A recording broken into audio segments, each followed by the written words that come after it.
নমো তৎসা ভগবতো অরহতো সম্মা সম্বুদ্ধস্সা।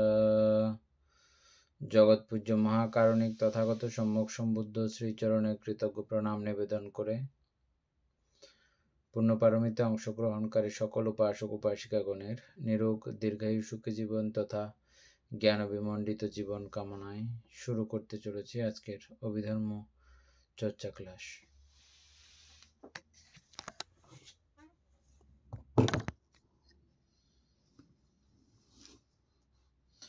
আমাদের page number কত? মানে 161 পৃষ্ঠায় শেষের প্যারা এই আলম্বন থেকে ষষ্ঠ বিধি যেটা আছে এটা এর পরে এই আলম্বন বিধি উৎপাদনে এটা থেকে আলোচনা করবো।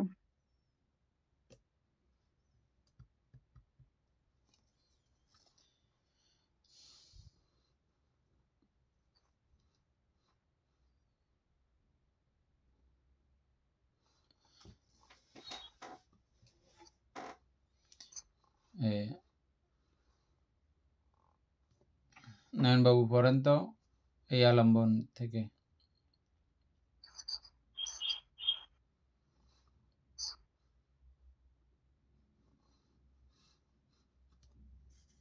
আলম্বন বীতি উৎপাদনে অমোঘ অব্যর্থ নহে মোঘ।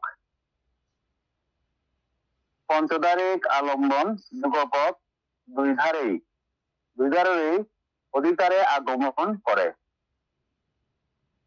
রূপালম্বন যেই ক্ষণে চক্ষু প্রসাদের সৃষ্ট হয় সেই ক্ষণে মনোদ্বারেও সৃষ্ট হয় এবং ভবঙ্গ চলনের প্রত্যয় হয়। ইহা পঞ্চদারিক বীতির মিশ্র মনোদ্বার বীতি। শব্দাদি সম্বন্ধেও এই নিয়ম। দণ্ডাহত ঘণ্টাধ্বনির অনুরবের ন্যায় পঞ্চদারিক বীতি আলম্বনের বিগমেও পুনঃ পুনঃ উৎপন্ন ও প্রবাহিত হইতে থাকে।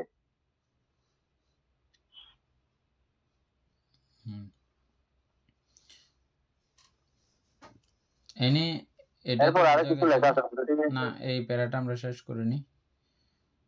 এনি এই জায়গাটা তো বুঝে গেছে না?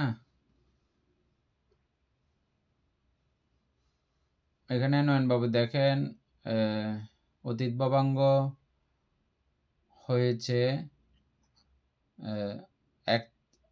1 থেকে 2 3 4 5 6 7 8 9 10 11 12 13 14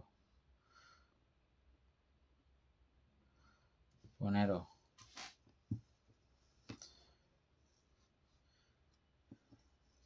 চিত্তক্ষণ অতীত ভবাঙ্গ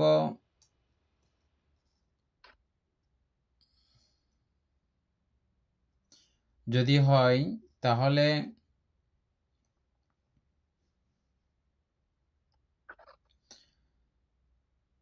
এগুলো বিধি শুরু করতে পারে না, বিধি চলন শুরু হয় না, চলনের মধ্য দিয়েই আবার ভবাঙ্গের মধ্যে পৌঁছে যায়। এগুলোর কোনো কার্যক্রম নাই। মোঘ অমোঘ অব্যর্থ নহে।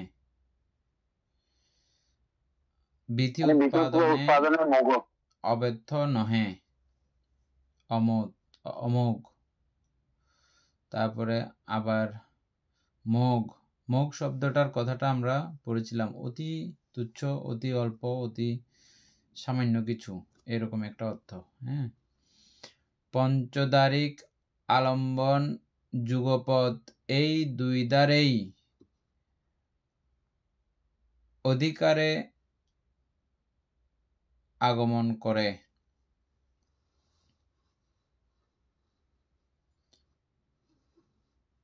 পঞ্চদারিক আলম্বন যুগপৎ এই দুই দ্বারেই অধিকারে আগমন করে।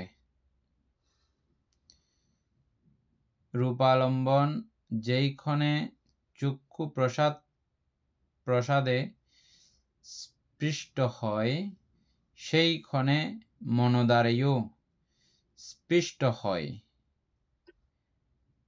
এবং ভবাঙ্গ চলনের প্রত্যয় হয়।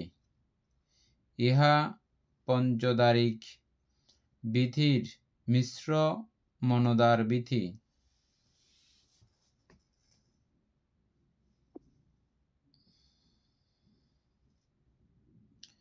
শব্দ আদি সম্বন্ধীয় এই নিয়ম।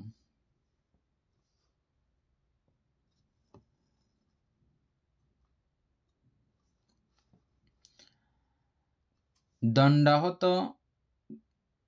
ঘণ্টার ধ্বনি অনুসারের ন্যায় পঞ্চদারিক বিধি আলম্বনের বিগমেয় পুনঃ পুনঃ উৎপন্ন ও প্রবাহিত হইতে থাকে।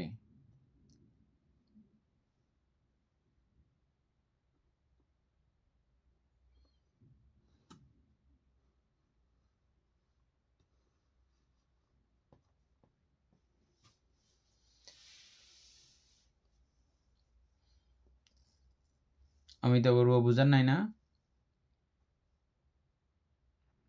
আমাদের কিছু বুঝা গেছে, এমনি আর একটু স্পষ্ট করে দেন না, একটু বুঝে। নয়ন বাবু তো পুরো বুঝছেন না? এটা বুঝে গেছে, আমি তো বুঝছি এমনি। এখন আমার বুঝাটা ঠিক আছে কিনা কি জানি। বলেন তো যেটা বুঝছেন এটা। কোন একটা আলম্বন যখন আমার চক্ষু প্রসাদ স্পর্শ করবে, সাথে সাথে এটা কিন্তু আমার মনোদ্বারও স্পষ্ট হবে। এখান থেকে না, এই আলম্বন থেকে। এই আলম্বন বিধি উৎপাদনে অমোঘ নহে। মোঘ মানে এই আলম্বন বিধি উৎপন্ন করার জন্য আপনার ব্যর্থ নয়, এটা অবশ্যই সফল। মানে সেটা কিঞ্চিত পরিমাণে হোক, আপনি যেটা বললেন যে খুব অতি ক্ষুদ্র ক্ষুদ্র হইলেও কিন্তু সে বিধি উৎপাদন করতে সক্ষম। পঞ্চদারিক আলম্বন যুগপৎ দুই ধারেই অধিকারে আগমন করে। দুই ধারে বলতে আমার যখন চক্ষু দ্বারা জীবন্তে এটা আমার মনোদ্বারা স্পষ্ট হয়, মানে চক্ষুদ্বার থেকে মনোদ্বার যে সংযোগ, এটা এই বিধিটা উৎপাদন করার জন্য বা উৎপন্ন করার জন্য এটা সক্ষম।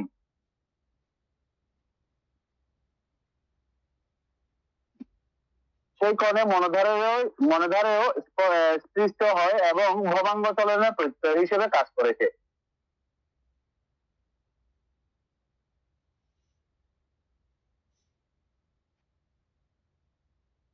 তারপর ইহা পঞ্চদারিক বিধির নিমিত্ত মনোধার বিধি।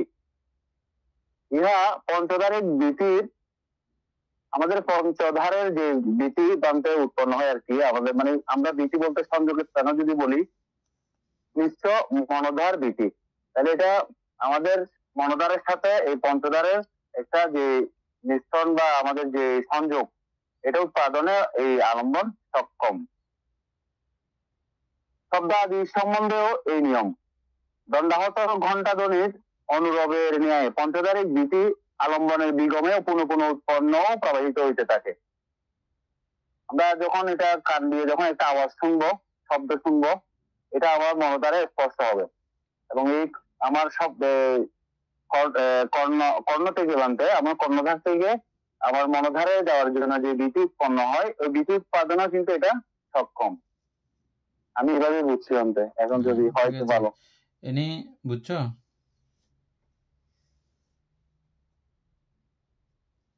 বলতে হ্যাঁ। আচ্ছা, বলার আগে তুমি এক কাজ করো, অমোঘ, অব্যর্থ এই শব্দটা একটু চ্যাটজিপিটি থেকে বাইর করো, এগুলোর অর্থ কি? অমোঘটা হচ্ছে মানে তুচ্ছ নহে আর কি, তুচ্ছ, এটা আমরা আগে লিখে রাখছিলাম। আচ্ছা, তারপর মৌকত্ব, তুচ্ছ। মৌকত্ব করি, অতুচ্ছ হবে না, শুধু অমুকটা লেখা ছিল। মৌকত্ব, তুচ্ছ, ব্যর্থ, নিষ্ফল তিনটা হয়, আর অমুকত্ব ওই তুচ্ছ হবে না, অব্যর্থ হবে না। অমোঘ বলতে এখানে অব্যর্থ নহে, তার মানে ব্যর্থ। আবার ওই মুখ বলেছে এখানে, এই জন্য মানে লাইনটা একটু কিরকম একটা খাপছাড়া হয়ে গেছে বলে মনে হচ্ছে আর কি।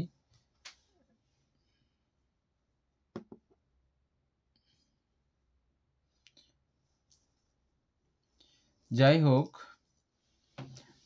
এই লাইনটা বাদ দিয়ে আমরা দেখি এবার। পঞ্চদারিক আলম্বন যুগপদ দুই দ্বারেই অধিকারে আগমন করে, এই জায়গাটা এনে বোঝা গেছে? অমিতাভ বাবু বুঝছেন, তাইলে মাথা লাগতেছেন, বলেন তো এই কথাটার অর্থ কি? বানটা এখানে বলছে যে পঞ্চদারিক আলম্বন যুগপত ভাবে দুই ধারে মানে একসাথে। এখানে তো শেষের ইয়াতে দিছে রূপালম্বন যে কোণে চক্ষু প্রাসাদে মানে স্পষ্ট হবে সেই কোণেই মনোদ্বারে হবে। এখানে যুগপদ বলতে মনোদ্বার এবং মনোদ্বার এবং চক্ষু প্রাসাদ এই দুইটাকে মানে পঞ্চদারিক এবং মনোদ্বার এই দুই দ্বারকে মানে যুগপদ বলছে বানটা। শিল্পী বড়ুয়া বলেন তো।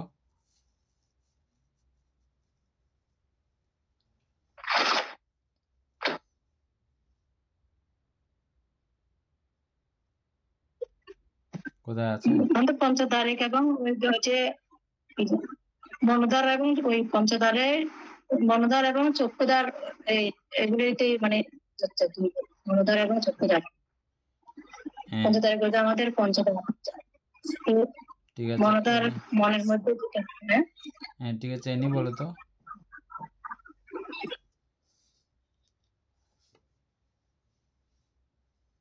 বলতে ঠিক আছে তো মনে হয় সবার বলে। ঠিক আছে, বলতে আমি শিওর না,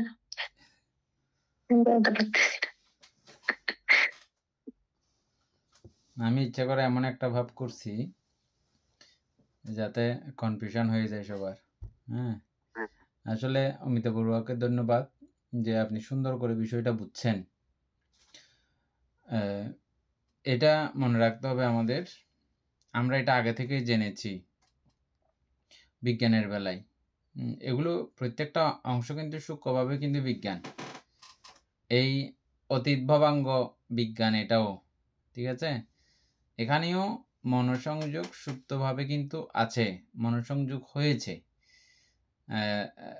মনের সংযোগ ছাড়া, মনকে জিজ্ঞাসা করা ছাড়া চোখ ইচ্ছে করলে কোনো কাজ করতে পারে না, নাকে কানে বা এই পঞ্চদ্বারে ইচ্ছে করলেও কোনো কাজ করতে পারে না। তো সেজন্য বাধ্যগত প্রত্যেকটাই এগুলো যুগপদ। হ্যাঁ, যুগপদ দুই দ্বারেই অধিকার করে গমন করে, ঠিক আছে। যেগুলো ঠিকঠাক মানে এটা আমার কনফিডেন্স থাকবে, যেটা আমি বুঝি এটা কনফিডেন্স থাকতে হবে। অমিতাভ বড়ুয়া কনফিডেন্স নিয়ে বলেছেন, এই জন্য ইয়ে আছে। তারপরে এনের যেটা দুর্বলতা ছিল এটা আর একটু সবল হয়েছে এখন এটা শোনার পরে, না? আচ্ছা, শিল্পী বড়ুয়া ঠিক আছে, বুঝাই বলতে কষ্ট হলেও অনেক বুঝছেন।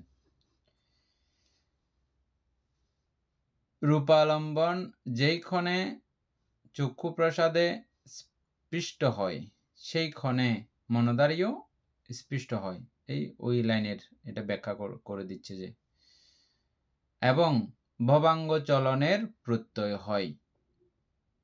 আমরা প্রত্যয় এখন সবাই ভালো করে বুঝি, সাহায্যকারী। হ্যাঁ, এই যে ভবাঙ্গ চলন কার্য যে শুরু হবে, এগুলোর সাহায্যকারী কিন্তু এই দুইটাই। পুরো বিষয় সবগুলো যা যা কিছু স্পষ্টিত হতে চক্ষু দ্বারে স্পর্শ হতে যা যা কিছুর প্রয়োজন হয়েছে, এই বিধি, মনোদ্বার বিধি বা বিধি চলনের, এগুলো সবগুলোই হচ্ছে যে উপকারক বিষয়, সাহায্যকারী বিষয়, নাকি না? হ্যাঁ, এই জন্য বলা হচ্ছে যে প্রত্যয় হয়, ভবাঙ্গ চলনের প্রত্যয় হয়। ইহা পঞ্চদারিক বিধির মিশ্র মনোদ্বার বিধি। এই পঞ্চদারিক বিধির মিশ্র মনোদ্বার বিধি, এই মনোদ্বার বিধিটা এটা মিশ্রভাবে থাকবে।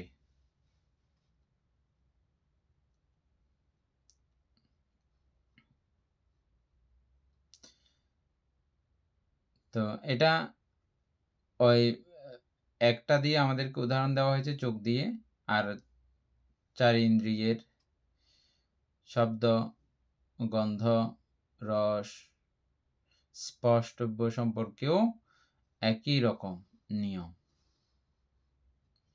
আচ্ছা, এরপরে আর একটা বিষয় আছে এখানে,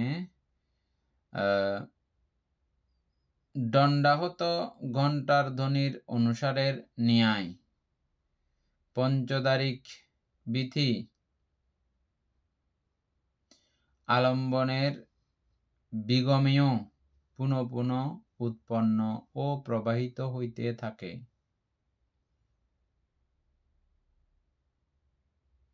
এটা হচ্ছে যে এটার পুরা মূল কথা, মানে আমাদের 6 নাম্বার বিধির মূল কথা। এটা বুঝলে, এই লাইনটা বুঝলে, এটা যদি অমিত বড়ুয়া বুঝে থাকেন আমাকে বলেন, নয়ন বড়ুয়া বুঝে থাকলে আমাকে বলেন। অত্যন্ত গুরুত্বপূর্ণ লাইন। এবং হ্যাঁ, আমরা যখন একটা ঘন্টার মধ্যে আঘাত করি, আমরা যখন আঘাত করি বানতে, আঘাত তো আমরা একটা করলাম, একটা করে যখন আমরা লাঠিটা হাতে নিয়ে নিলাম, আমাদের এখানে কারেন্ট চলে গেছে বানতে, তো ওটা কিন্তু প্রতিধ্বনি হয়। একটা দেওয়ার পরে ওটা কিন্তু প্রতিধ্বনি হয়। ঠিক আমাদের এই জিনিসটা আলম্বন যখন আমার মানে ধরলাম যে আমার রূপ আলম্বনটা আসছে, এটা আবার চলে গেছে, কিন্তু কি দেখলাম বা কি আসছে ওটা আমার মধ্যে বেশ কয়েকবার কিন্তু এটা আবার আসবে। আমার মনের মধ্যে এটা বা আমার চক্ষুদারের মধ্যে এটা কল্পনা জগতে একটু কয়েকবার এটা আসছে। আমার মনে হয় এটা মানে বিগমেও এটা আসে, মানে আমি চলে গেল এটা কয়েকবার আমার কাছে এটা আসে, বা আমি এটা দেখি বা অনুভব করি। অমিতাভ বড়ুয়া যেটা বুঝছেন বলেন।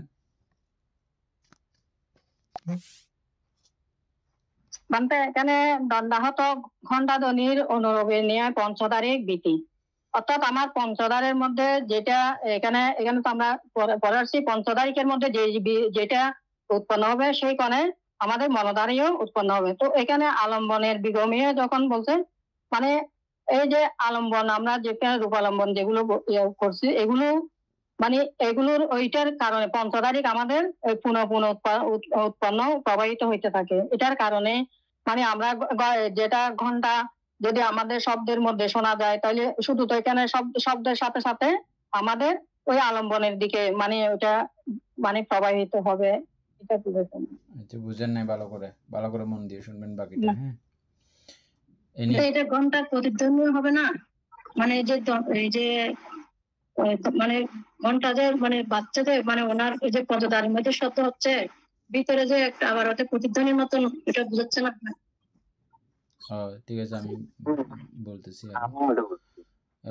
এনি বলো, আমাদের ইয়ে আছে, পুতুল বাবু আছেন, যদি বুঝে থাকলে বলতে পারেন, আর নাহলে এনি বলো। ওই পানিতে যদি বানতে একটা ডিল মারা হয়, তখন ঢেউ একটা পর একটা আসে, ওই ঘন্টা দুইটাই মানে একটা পর একটা বানতে ওই পঞ্চতারিখ থেকে মারে, তখন ওই মর্গারে পরিবর্তন আর কি বানতে।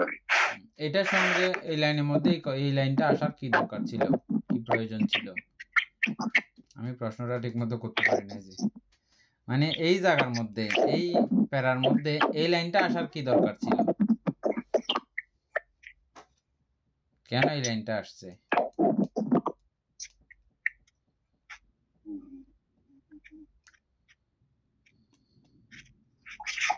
এনে বুঝলে বলো।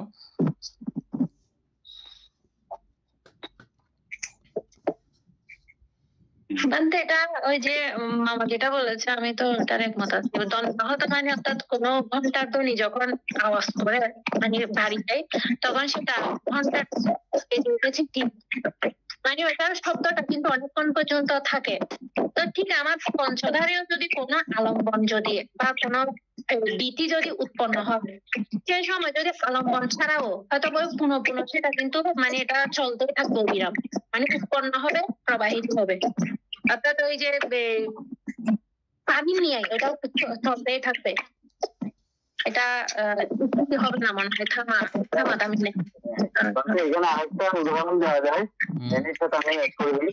সেটা হচ্ছে আমাদের কতগুলো সাউন্ড বক্স থাকে না, সাউন্ড বক্সের মধ্যে একটা ইকোসিস্টেম থাকে। ইকোসিস্টেমে যখন আপনি একবার কথা বলবেন, এটা কয়েকবার প্রতিধ্বনি হবে। আপনার কথা বলা শেষ হওয়ার পরও ওই কথাটা কয়েকবার করে এটা প্রতিধ্বনি হবে। ঠিক আমাদের পঞ্চধারে যে আলম্বন গুলো আমরা আসবে, ওই আলম্বন গুলো আমাদের চিত্তের মধ্যে আমাদের মনে এই জিনিসটা কয়েকবার করে এভাবে আসতে উৎপন্ন হয়। আমার মনে হচ্ছে এই জিনিসটাই বোঝাচ্ছি এখানে। যাই হোক, আমি এটা প্রশ্নটাও ঠিক মতো আপনাদেরকে করতে পারি নাই, সেজন্য আপনাদের থেকে ভালো উত্তর আসতেছে না। আপনি ওই সাউন্ডটা বন্ধ করে দেন। পুতুল বাবু সাউন্ডটা মিউট করে দেন।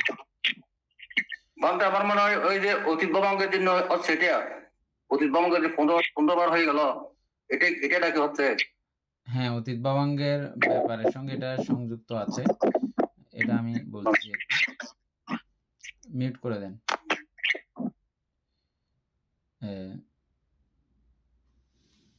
উদাহরণটা এক্সাইট হবে, পুরো উদাহরণ একদম কনফার্ম না, এটা মনে রাখবেন। মানে এই উদাহরণটা যথাযথ না এখানকার জন্য। হ্যাঁ, এটার পরেও আরো কথা আছে, এটাই আমি এখন আলোচনা করতেছি। আমাদের যেটা 6ষ্ঠ নাম্বারের আলম্বন বিধি, এই আলম্বন বিধিতে এটাতে আমরা দেখতেছি 15 বার পর্যন্ত জপিত অতীত ভাবাঙ্গ হয়ে এটা হয়ে গেছে, চলন থেকে ভাবাঙ্গে চলে গেছে। তো এমনটা হওয়ার পেছনে কি কি কারণে কি কি ভাবে এমনটা হয়? এমনটা হওয়ার জন্য আমাদের আলম্বন দুর্বলতা বা আমার মনোসংযোগতার দুর্বলতা থেকে শুরু করে, এটা এক কথায় আলম্বন রিসিভের উপর নির্ভর করে এমনটা হয়। এটা ছাড়াও আরেকটা কারণ আছে, সেটা হচ্ছে যে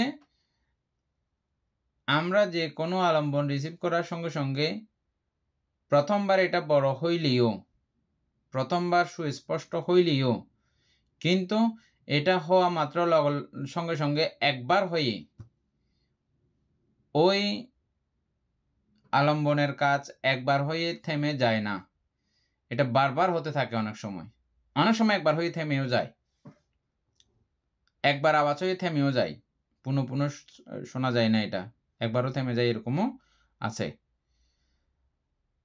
এই ঘন্টার ধ্বনির আওয়াজ যেমন অনেকক্ষণ করে একটা আওয়াজ দীর্ঘক্ষণ চলতে থাকে, ঠিক একই রূপে আমাদের আলম্বন আমরা একবার খেয়েছি, এটা অনেক সময় শতবারও একই বিষয়কে কেন্দ্র করে চিত্ত উৎপন্ন হতে থাকে, বা এই বিধি কার্যক্রম চলতে থাকে।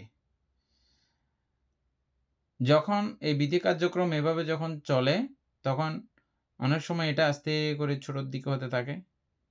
ছোট হতে হতে এটা এমনও ছোট হয়ে যায় যে অতীত ভাবাঙ্গ এটা 15 বার পর্যন্ত হয়ে চলন 2 বার, আবার ভবাঙ্গে পুনরায় রিপিট চলে যায়। আস্তে করে ছোট হতে হতে হতে এ পর্যায়ে গিয়ে এটা নিভে যায়। আবার ঘন্টার ধ্বনিটা যথাযথ নয় এই কারণে বলছি যে দেখেন, অনেক সময় এটা কি হয়, আমি এর আগে একবার বলছিলাম, আমাদের একবার ঝগড়া হয়েছিল বা হয়েছিল কারোর সঙ্গে, মনে করেন হওয়ার সময় আমি ঝগড়া করতে করতে তাকে আমি একটা গাইলও দিয়েছি। হ্যাঁ, খুব একদম করে গাইল দিয়েছি। এটা সেই সময়ের আমার আলম্বন ছিল। তো সেটা সেইখানে হয়তো সেটা ডাউনের দিকে গেছে। আবার অনেক সময় দেখা যায় যে সেম বিষয় এটা আবার আমি এখানে তো শব্দটা কমার দিকে গেছে, ওই ক্ষেত্রে কিন্তু শুধু সবসময় যে কমবে তা কিন্তু না, অনেক সময় আপ উচ্চ দিকেও যেতে পারে না। তার গালিয়ে এইভাবে দিয়ে দিয়ে নমই তারা সারা বেসারা করে গাইল নাছিল, তছনছ করে ফেলো নাছিল তারে। হ্যাঁ, গাইল ছড়ে তার বাপদাদা চৈদ্য গোষ্ঠীর নাম বলে ফেলো নাছিল। এইভাবেও আমাদের মনে মনে এই জিনিসগুলো চলতে থাকে, বুঝছেন? একই আলম্বন, এটা এইদিকে কিন্তু এটা ডাউনের দিকে দেখানো হয়েছে, এটা অনেক সময় ডাউন, এটা অনেক সময় হাইও হয়। আলম্বন ঘটমান পর্যায়ে যেটা ছিল পরবর্তীক্ষণে সেটা থেকে আরো বাড়ানো যায়। হ্যাঁ, তো যাই হোক, এটা যেটা কমতির সময়ের উদাহরণ, এটা কিন্তু কমতির সময়ের উদাহরণ হিসাবে এটা ঠিকই আছে। যখন এটা ডাউন হতে থাকে, কমতে থাকে, তখন এই জাতীয় বিধিগুলো উৎপন্ন হতে পারে। এটা বিধি চলন ঠিক শুরু হয় নাই, তবে এটা নয় এমনও নয়, এটা কিছু একটা বিষয় অবশ্যই ছিল, যেটা বলা হচ্ছে যে অমোঘ শব্দের অর্থ আমরা করেছি, মানে তুচ্ছ, ঠিক আছে, একদম কিছু না এমন বলা যাবে না, কিছু না এমন বলা যাবে না, কিছু না হইলে এতটুকুও হইতো না। এটা যে চলেছে, এটা যে হয়েছে, কিছু একটা ছিল বলেই এটা হয়েছে, আর কিছুই না থাকলে তাহলে ববাঙ্গায়িত হয়ে থাকতো, কিছু একটা মানে ঘটনা ঘটেছে। এই জিনিসটা ওই মুখ অমুক শব্দটার এটাই হচ্ছে যে মূল ব্যাখ্যা। যাই হোক, এটা আবার বারবার করে রিপিট করে শুনলে আপনারা যারা বুঝেন না আবার বুঝে নিতে পারবেন, আর না বুঝলে এর পরবর্তী ক্লাসে আবারও জিজ্ঞেস করবেন।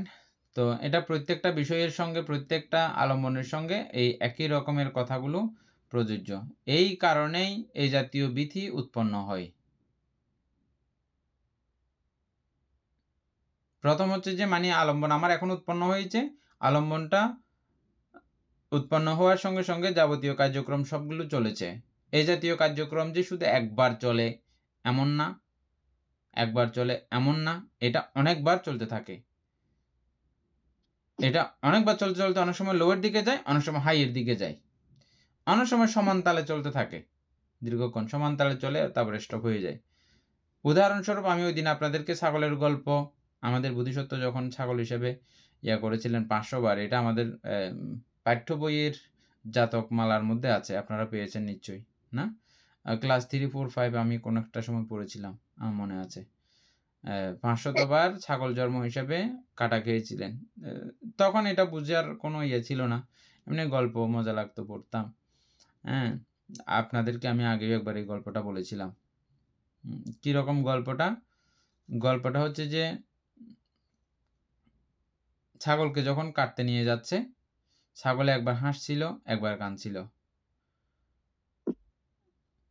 রূপকথা বা গল্প কথা, কাহিনী কথা, এরকম অনেক কিছু অনেক সময় আমাদের মনে হয়, হইলেও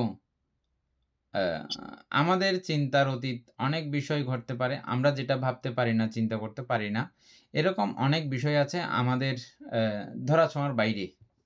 এরকম গল্পগুলোতে এভাবে লেখা আছে যদিও বা, তবে বিজ্ঞান বলতেছে না ছাগল কিভাবে কথা বলবে বা কিরকম, এটাতে কিছু রঞ্জিত করা হয়েছে কিনা এটার মধ্যে ঠিক না, তবে কিছু কিছু বিষয় সম্পর্কে আপনাদেরকে ধারণা দেওয়া উচিত। সেটা হচ্ছে যে কি, যেমন আমাদেরকে এখন যদি বলে কেউ 1000 বছর মানুষের আয়ু ছিল, 2000 বছর মানুষের আয়ু ছিল, এটা আমরা সরাসরি বিশ্বাস করতে কষ্ট হয়ে যায়। কিন্তু আমরা এখন বিশ্বাস করতে কষ্ট হইলেও বিজ্ঞান এখন কিছু কিছু বিষয়কে ধারণা করে চিন্তা করতেছে। যেমন পিরামিডগুলো, পিরামিড নাম শুনেছেন না, দেখেছেন না ছবিতে, মোবাইলে? পিরামিডের পাথরগুলো আলগানোর জন্য কি পরিমাণ, কি সাইজের মানুষ দরকার, তখন এই যন্ত্রপাতি এটা সেটা এগুলো আবিষ্কার তখন হয়নি, বা এগুলো কিভাবে আলগাইছেন তারা, আলগানোর জন্য ওরকম শক্তি ছিল মানুষের। এগুলো দিয়ে আন্দাজ করা হচ্ছে যে মানুষগুলো তখন কিরকম লম্বা লম্বা ছিল, শক্তিশালী ছিল, এটা আইডিয়া করা হচ্ছে। হ্যাঁ, এবং আমাদেরকে বোঝানোর জন্য একটা আইডিয়া ব্যবহার করতে পারেন আপনারা, সেটা হচ্ছে যে যেমন আমরা এই গল্প এখনো শুনেছি, 1 কেজি চাউলের 5 পাওয়া চাউলের ভাত খাইতেন তখনকার দিনের মানুষরা যারা মাটি কাটতে আসতেন। হ্যাঁ, এরকম শুনছেন না গল্পগুলো? হ্যাঁ, এটা আমরা ছোটবেলায় শুনেছি, আপনারা নিশ্চয়ই শুনবেন, যদিও বা দেখিনি এরকম 5 পাওয়া চাউলের ভাত খেয়ে ফেলতে কেউ, না দেখলেও গল্পগুলো কিন্তু শুনেছি, এই গল্পগুলো কিন্তু মিথ্যা না। এবং আমাদের সময়ে আমরা এরকমও দেখেছি, মোটামুটি আধা কেজি চাউলের ভাত খেয়ে ফেলতে, এরকম দেখেছি। কিন্তু এখন যদিও বা আপনারা দেখতেছেন না সেটা, কারণ কালের বিবর্তনে মানুষের ফ্যাটও ছোট হয়ে গেছে, শরীরের সাইজও ছোট হয়েছে। আগের মতো হ্যাঁ, কাজ করতে আসে যে বাইরে থেকে হাতিয়ার মানুষের আসে যে ওনারা অনেক ভাত খায়, অনেক চালের ভাত। হ্যাঁ, তো যারা এরকম শক্তিশালী, লম্বা, পরিশ্রমী, তারা এরকম করে পারতেছে। ঠিক এভাবে আমাদের একটা যখন চিন্তা করব, আমাদের দাদু দাদু দাদুর দাদু এভাবে যখন যাই, আমরা দেখব যে তাদের বয়স বেশি ছিল। বয়স বেশি ছিল, এবং তাদেরকে যদি জিজ্ঞেস করা হয় তোমার দাদুর বয়স কত ছিল, তারা এভাবে একটু একটু বাড়িয়ে বলবে। কেন বাড়ে কেন কমে এটা নিয়ে আমরা পূর্বে আলোচনা করে ফেলেছিলাম। এই জাতীয় বহু বিষয় আছে যেটা রূপকথার মতো মনে হইলেও এটার মধ্যেও কিছু অনেক সময় সত্যিতা লুকিয়ে থাকে, বা জিনিসটাকে করার জন্য একটু মানুষের কাছে স্বাভাবিক করার জন্যেও এরকম কিছু কথা লিখে থাকে। জাতকের বিষয়গুলো পড়ার সময় এই জাতীয় একটু করে মনোনিবেশ রাখবেন যে সবগুলো ঠিক এবং ব্যাঠিক দুইটাই না, দুটার মাঝামাঝি করে একটা বিষয় চিন্তার মধ্যে রাখবেন। গল্পটা বলার জন্য এই কথাগুলো বললাম যে ছাগলে হাসলো এবং কান্না করলো। তারপরে এই বিদঘুটে অবস্থা দেখে ওই ছাগলকে করা হলো, নিয়ে যাওয়া হলো যার বাবার মানে ছাগল হত্যা করা হচ্ছে ওনার কাছে, একটা ব্রাহ্মণ নিয়ে যাওয়া হলো। তারপরে ও জিজ্ঞেস করলো কেন হাসছো, কেন কান্না করছো? তো বলছে হাসছি যে আজকে আমি 500 জন্মের এই হত্যা থেকে 500 বার আমি হত্যা হয়েছি এভাবে, এই হত্যাকাণ্ড থেকে আমি আজকে থেকে মুক্ত হয়ে যাব, আজকে আমার এটা শেষ। আর কান্না করছি এই কারণে যে আমার মতো সেম দশা তোমারও হতে পারে, সেম দশা তোমারও হতে পারে। আমি আমার এই শিরোচ্ছেদ যন্ত্রণার কথা চিন্তা করে, শিরোচ্ছেদ মুহূর্তের কথা চিন্তা করে এটা যেন আর কারো না হয়, এমন একটা ভাবনা আমার মনের মধ্যে উৎপন্ন হয়েছে, ওটাকে কেন্দ্র করে আমি কান্না করতেছি। যে শিরোচ্ছেদ না হইলে আপনি বুঝবেন না এটা যন্ত্রণা কেমন, বুঝছেন? ওই ক্ষণের মুহূর্তের যন্ত্রণা কেমন এটা গরুরা বুঝতে পারবে, ছাগলরা বুঝতে পারবে, কুড়াগুলো বুঝতে পারবে যাদেরকে ওভাবে শিরোচ্ছেদ করা হয়। তারা ছাড়া, এবং যে মানুষগুলো এভাবে কাটা যায় তারা ছাড়া এই যন্ত্রণা কেমন, ওই মুহূর্তে যন্ত্রণাটা কেমন এটা অন্যরা বুঝবে না। এটা বুঝে তিনি এটা বলেছেন। তারপরে বলছে যে এই ছাগলটা মানে কাটতে নিয়ে যাচ্ছে যে হয়ে গেছে, মানে আলতু ফালতু ভাবে বলতেছে। আচ্ছা ঠিক আছে, তুমি চিন্তা করো না, তোমাকে ছেড়ে দেব। ছেড়ে দিলেও আজকে আমার এটা কর্মফল আমি ভোগ করতে লাগবে, ভোগ করতে হবে। আমি মরবই এবং শিরোচ্ছেদ হয়েই মারা যাব আমি। এটা এভাবে বলতে পারার পিছনে একটা কারণ থাকতে পারে, সেটা হচ্ছে যে যেই ছাগলের কাছে জাতিস্বর জ্ঞান থাকবে, অতীত জন্ম সম্পর্কে জ্ঞান থাকলে এটা বলতে পারে। এই জাতিস্বর জ্ঞান কোনো কোনো প্রাণীর কাছে জন্মগতভাবে থাকে, জন্মগত সূত্রিতে, কিন্তু মানুষ চাইলে আবার এটা এই প্রথম ধ্যান আদি মাধ্যমে পঞ্চম ধ্যান পর্যন্ত অনুশীলন করার মাধ্যমে যাদের পুণ্যপারমিতা আছে তাদের মধ্যেও এই ঋদ্ধি উৎপন্ন হয়। এটাকে তখন বলা হয় ঋদ্ধি বা জাতিস্বর জ্ঞান। এটাও মানে ঋদ্ধির পর্যায়ে আমরা হিসাব করি গণি। জাতিস্বর জ্ঞান অতীত জন্ম সম্পর্কে জ্ঞান থাকা। তো এভাবে আমি নরক যন্ত্রণাও ভোগ করেছি, এরপরে ছাগল হিসাবেও আমি 500 বার এভাবে কাটা যন্ত্রণা দুঃখ ভোগ করেছি। এই যে 500 বার হলো, একটা হত্যা 500 বার যন্ত্রণা ভোগ করলো কেন? এই কারণ হচ্ছে যে এই জাতীয় করে আমরা একবার কর্ম করি, কিন্তু সেম বিষয়কে নিয়ে অনেকবার আমরা এইভাবে ভাবি, যে প্রত্যেকটাই এরকম চিত্ত সংগঠিত হয়ে যায়, সেম ফল দেবার মতো ক্ষমতা রাখে, সুযোগ সাধ্য পাইলে সেম ভাবে ফলও দিতে থাকে, বুঝছেন? এই জন্য কোনো গর্ভাবতীত এটা সেটা, বুঝছেন, হত্যা করার আগে, অর্ডার দিয়ে হত্যা করে আনার আগে ভেবে দেখবেন আমার মাই তার আত্মীয়তা রক্ষা করি বলে যাই না, আত্মনি অ্যাঙ্গুরি শাস্তি গরম পড়বে না। হ্যাঁ, তখন এটা যে যদি কেউ একদম আন্তরিকভাবে যদি কেউ বুঝে যায়, সত্যি যদি কেউ বুঝে যায়, দূর তোর আত্মীয় স্বজনের গোষ্ঠীগুলো তুই এক কিনা দিয়ে যা, আর অসম্ভব হয় কোনো কিছুর বিনিময়েও আর দ্বারা পাপকরণ সম্ভব নয়, হত্যাকরণ সম্ভব নয়। অসাধারণ এই অকুশল কর্ম, বুঝছেন? এটা প্রাকৃতিক নিয়ম, এটার বিরুদ্ধে আচরণ কেউ করলে এটার শাস্তি অনেক সময় সরাসরিও পায়, সরাসরিও পেতে থাকে। কারণ হচ্ছে যে অনেক সময় এই প্রাণীগুলোর মধ্যে কিছু শক্তিশালী প্রাণী থেকে যায়। শক্তিশালী বলতে আপনারা এখন শক্তিশালী প্রাণী বুঝতেছেন, বোধিসত্ত্ব জাতীয়, বোধিসত্ত্ব জাতীয়, মহাসত্ত্ব জাতীয়, অতিসত্ত্ব জাতীয় কিছু প্রাণী কর্মের কারণে অনেক সময় এরকম ছোট প্রাণীতেও হয়ে যেতে পারে। গরু, ছাগল বিভিন্ন কিছু হয়ে যেতে পারে। মানে ওনার ওই ভবাঙ্গগত কার্যত ওখানে সঞ্চিত আছে না, বিষয়গুলো জমা আছে না, যেমন বোধিসত্ত্ব নানা প্রাণীতে জন্মগ্রহণ করেছেন, কিন্তু ওনার সেই ভবাঙ্গের মধ্যে ওই চেতনা শক্তি, চিত্ত শক্তি, ভবাঙ্গ শক্তি এটা বিদ্যমান ছিল, আছে। তো ওই জাতীয় প্রাণীকে অনেক সময় হত্যা করা হইলে, হত্যা করলে এটার অ্যাকশন রিঅ্যাকশন অনেক সময় সরাসরি পাওয়া যায়। এটা পিটকের বিভিন্ন জায়গাতে উল্লেখ করা আছে, বোধিসত্ত্ব হত্যা করলে। বুঝছেন? তো বোধিসত্ত্ব শুধু একটা সাইন্স আছে, টুকটুকির পিটকের মধ্যে এরকম কিছু লেখা আছে জায়গায়, টুনটুনি পাখির থেকে ছোট প্রাণীতে আর যায় না। আর ওদিকে হচ্ছে যে যায় না, এটা একটা।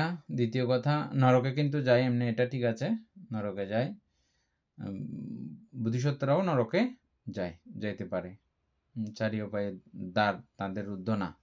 নানা জাতীয় কর্মকাণ্ডের কারণে, আমাদের স্বার্থের কারণে, স্বার্থন্বেষী মানুষ আমরা, স্বার্থের কারণে কখন কি করে বসি, এই করাকে কেন্দ্র করে আমাদেরকে অনেক সময় নরকে যেতে হয়। যেমন ঠিক বোধিসত্ত্ব এরকম করে নানা জাতীয়, এটা অরহত না হওয়া পর্যন্ত স্বার্থের কোনো সীমানা নাই। তো স্বার্থ থাকলে স্বার্থের কারণে আমরা নানা কিছু আমরা করি বলি, এটার কারণে আবার আমাদেরকে ওই কর্মটা ফল দিলে নরকেও এভাবে যেতে হয়। আচ্ছা, যাই হোক, প্রক্ষান্তরে কথা হচ্ছে যে আমরা বুঝতেছিলাম যে কি, একটা চিত্ত, একটা আলম্বন এভাবে আমাদেরকে বহুবার চিত্ত সঞ্চারিত করাইতে পারে। এটা শুধু পাপচিত্ত বলে তাই না, পুণ্যচিত্তও সেম। বুঝছেন? পুণ্যের বেলাও সেম। একটা পুণ্যকর্ম করছি, একটা পুণ্যকর্ম আমাকে বহুবার ফল দিতে পারে, বহুবার ফল দেওয়া সম্ভব। এবং সেটাকে হেতু করে, সেটাকে ভিত করে, সেটাকে কেন্দ্র করে আবার অনেক কিছু হয়ে যেতে পারে। যেমনটা আমরা বিশাখার জীবনীতে দেখি, বিশাখা শুধুমাত্র একটা পাপস দান করছিল, যে অতীত জন্মে একবার। বুঝছেন? একটা পাপস দানের ফলকে কেন্দ্র করে মহা উপাসিকা বিশাখা এত বিশাল সমৃদ্ধশালী বিশাখা হয়ে গেছে একটা মানে বিষয়কে কেন্দ্র করে। কি জানেন সেটা? অতীত জীবনের ঘটনা তো আপনারা শুনেছেন, পড়েছেন নিশ্চয়ই, পড়ে নেবেন। বিশাখার জীবনী অনলাইনে থাকবে, নেটে থাকবে, এবং বইও থাকতে পারে আপনাদের ঘরে ঘরে, বিশাখার জীবন কাহিনী এবং অতীত জন্ম কাহিনী। হ্যাঁ, বিশাখার মতো কোনো এরকম মহাপাশিকার ছিল, দাসী, সহচারী, কর্মচারী, এই জাতীয় কিছু একটা ছিল। তখন এরকম একটা বিহার দান করেছে। বিহার দানের মধ্যে ওর ইচ্ছা করছিল আমি একটা এখানে কিছু দান করি, কিন্তু সাধ্য সামর্থ্য কোনো কিছু নাই। তো শেষ পর্যন্ত বলছে আচ্ছা ঠিক আছে, তুমি ইয়া করো, তুমি দেখো কিছু এখানে বাকি আছে কিনা। এমনভাবে ইয়া করছে যে ওখানে মানে দান দেওয়ার পর্যন্ত কোনো জায়গা বাকি নেই। এমনভাবে বিহারকে সাজাইছিল যে দান দিবে, ব্যবহার করার জন্য কোনো জিনিস রাখবে, ইয়া করবে, ওরকম কিছু খুঁজে পাই নাই। এমনভাবে সাজানো হয়েছে ঘরটা। তারপরে খুব মনে ফেরত চলে আসছিল। আমাদের আনন্দভান্তের মতো তখনও একজন সেবক ছিল বুদ্ধের। ওই সেবক ওনাকে দেখেছে, খুব মনমরা হয়ে চলে যাচ্ছে, ফেরত যাচ্ছে। বলছে আপনি কি জন্য আসছিলেন, কি জন্য আবার ফিরে যাচ্ছেন? বলছে এরকম এরকম আমার মনিব বা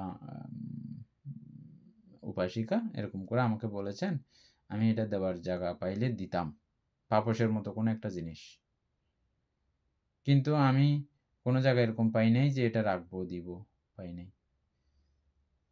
তখন উনি বললেন, ওই ভান্তে, আমার নাম মনে নাই, ওই ভান্তে বললেন যে আপনি এক কাজ করেন, এখানে ভান্তেরা পা ধৌত করে, পা ধৌত করার পরে এখানে পায়ের পানিগুলো মোছার জন্য এখানে দিতে পারেন। এরপরে এটা মূল পাপস আর একটা আছে, ওটাতে আবার ভালো করে আরেকবার মুছবে, পানিগুলো এখানে ঝরে যাবে। তাইলে এটা প্রত্যেকটা ভিক্ষু সংঘ ব্যবহার করবে এবং বুদ্ধ স্পর্শিত হয়ে বুদ্ধ এটা ব্যবহার করবেন, এটা মহাপুণ্য হবে, এটা দেন। হ্যাঁ, তখন এটা দিয়েছিল এবং ওই দান করে প্রার্থনা করেছিলেন। ওই প্রার্থনাকে হেতু করে বিশাল সমারোহ। ছোট একটা বিষয় কত ব্যাপক হয়ে যেতে পারে, চেতনার উপরে নির্ভর করে আমাদের দান কার্যগুলো বস্তুর উপর তো আছেই, বস্তু থেকেও চেতনা, বুঝছেন? যেমন হচ্ছে যে আপনি আপনি 1 লক্ষ টাকার জিনিসই দান করতেছেন, কিন্তু করলেও 1 লক্ষ টাকা বরাবর আপনার চেতনা নাই, মানে ওটার শক্তি 1 লক্ষ টাকা বরাবর না। কিভাবে উদাহরণ দেব, আপনাদেরকে একবার বস্ত্র এক বস্ত্রধারী স্বামী স্ত্রী দুজনে একটা বস্ত্র ব্যবহার করতে, যে এরকম গল্প শুনেছেন না আপনারা? হ্যাঁ, একটা বস্ত্র কিন্তু তাদের সর্বস্ব, মানে কোনো রাজার পুরো রাজ্যের সমান এটা। এটার মধ্যে তাদের পুরো সব সম্পত্তি মানে সর্বস্ব দিয়ে রাজা যদি সর্বস্ব দিয়ে দেন যেমন পুণ্য হবে, ওনারও এটা দিয়ে দিলে সেরকম পুণ্যের ব্যাপার। সর্বস্ব দিয়ে দেওয়া, একদম সবকিছু নাই করে দিয়ে দেওয়া, এটা তাইলে এটা ওই চেতনার উপরে, মানে এটা আমি সর্বস্ব দিয়ে ফেলেছি। রাজা যেমন পুরো রাজ্য দিয়ে ফেললে যেরকম ওনার সমস্ত আবরণ সহ দিয়ে ফেললে যেমনটা হবে, ঠিক এই ব্যক্তির দানটাও তেমন ছিল। এগুলো বস্তু, চিত্ত এবং প্রতিগ্রাহক সব বিষয় যখন একাকার হয়ে মিলে যাবে তখন এটা মহামহিয়ান হয়, বুঝছেন? দানপতি, তারপরে দান সহায়, তারপরে দানদাস পড়েছেন না আপনারা? শুনেছেন অনেকবার। নিজে যেমন খায় তেমন দেয়, তারা দান সহায়। আর নিজে যেমন খায় তার থেকে নিকৃষ্টতম দেয় দানদাস। নিজে যেমন খায় তার থেকে অতি উন্নত দেয় দানপতি। ঠিক ফল পাওয়ার সময়ও, ফল যখন পাই তখন এই ফল পাওয়ার সময়ও এমনটা হয়। এটার সঙ্গে এটার একটা মানে কানেক্টিভিটি আছে, চিত্তর সঙ্গে মিক্স করে এটা যখন আমরা ফলটা পাই সরাসরি, এরকম ফলের সঙ্গেও এরকম একটা ব্যাপার আছে। কি কথা থেকে আমরা এখানে চলে গেলাম? পুণ্যচিত্ত এভাবে কাজ করবে এবং অপুণ্যচিত্ত একইভাবে কাজ করবে। সেজন্য পুণ্যচিত্তগুলোকে আমরা সযত্ন করব এবং অপুণ্যচিত্তগুলোকে যত তাড়াতাড়ি সম্ভব এগুলোকে স্টপ করার চেষ্টা করব। আর এগুলো স্টপ করতে হলে এই চিত্তের খুঁটিনাটি বিষয় না জানলে, এগুলো স্টপ করার কোনো প্রক্রিয়া যদি আমরা না শিখি, না বুঝি, স্টপ করার কোনো উপায় আছে কি? না। তাহলে এই ছোটখাটো খুঁটিনাটি বিষয়গুলো জানার দরকার আছে নাকি নাই? আসতে পারবো। দেখছেন, চিত্তের খুঁটিনাটি বিষয়গুলো না জানলে আপনি যে এই কাণ্ড যে ভিতরে চলতেছে চোখে হতে দেখিনি আমরা কোনোদিন, খেয়ালও তো করতে পারিনি। হ্যাঁ, আমার একটা বিষয় ক্লিয়ার হওয়া দরকার আজকে। এটা হচ্ছে আমাদের কঠিন দান নিয়ে আর কি। আচ্ছা,